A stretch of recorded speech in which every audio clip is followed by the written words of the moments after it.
Hello and welcome to this week's Intuition Diary. And this week is about signs and how they can just come straight past you and you may not recognise it. So me and the pup had a big day out recently. We went to Clumber National Park down in Nottinghamshire, South Yorkshire border with a friend. And it was a big day out because the pup is still not used to the car and is still terrified of new places. But we did it anyway. And we found some space off the beaten track to walk through some beautiful woodland. And we just turned onto a little side track that had rows and rows of trees on either side of it, beautiful trees. And as we turned to walk in, a crow flew right in front of us, very low, down and straight up into a tree. And it stopped me in my tracks. And I was like, okay, what is the symbolism of crow and why has that just happened? And my friend, who's very like me, she's actually also a client because most of my clients become friends. She looked at me and went, oh, I hadn't thought of it that way. And we had the dogs with us and not even the dogs reacted to this crow. And it was really interesting. This crow then just sat on this tree and it just watched us as we ambled around and then walked on.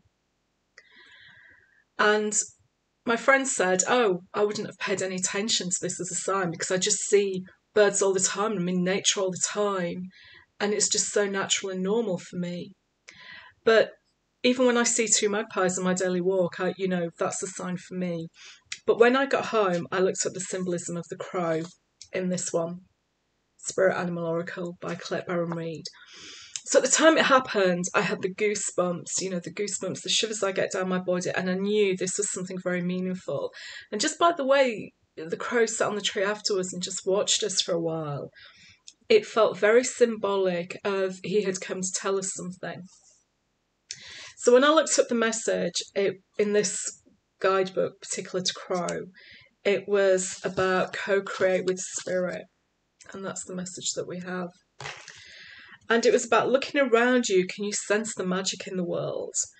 And it was about a reminder of co-creating, that our thoughts become things. That's why we have to pay attention to our dominant thoughts, particularly if it's expecting the worst all the time, or being in fear all the time, or fearing lack of money or abundance.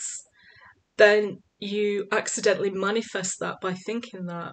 So it was about paying attention to thoughts and a reminder that what you think is what you manifest in the world. If you believe in love and joy and magic and wonderful things, that's what you will see around you, because that will be your dominant thoughts and what you manifest. But co-create is what I use instead of manifest, and I like this word co-create and that it's used here.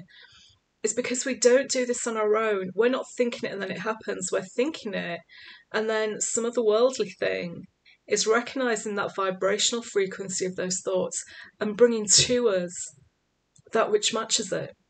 So whether you think it's spirit, God, the universe, angels, ancestors, that's fine. You get to choose what your otherworldly is, but that is responding to the vibrational frequency of those thoughts and feelings.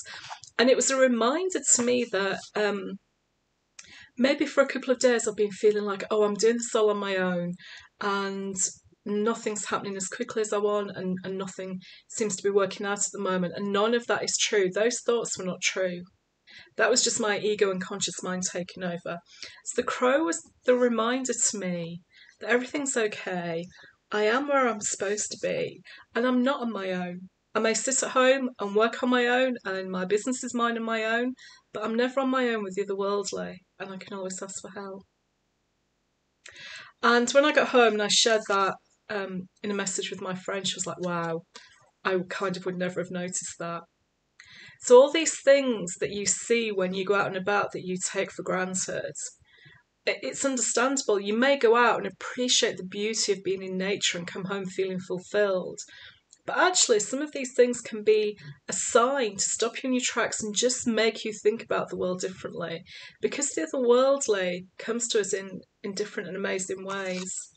And that is my intuition diary with the story of Crow Spirit.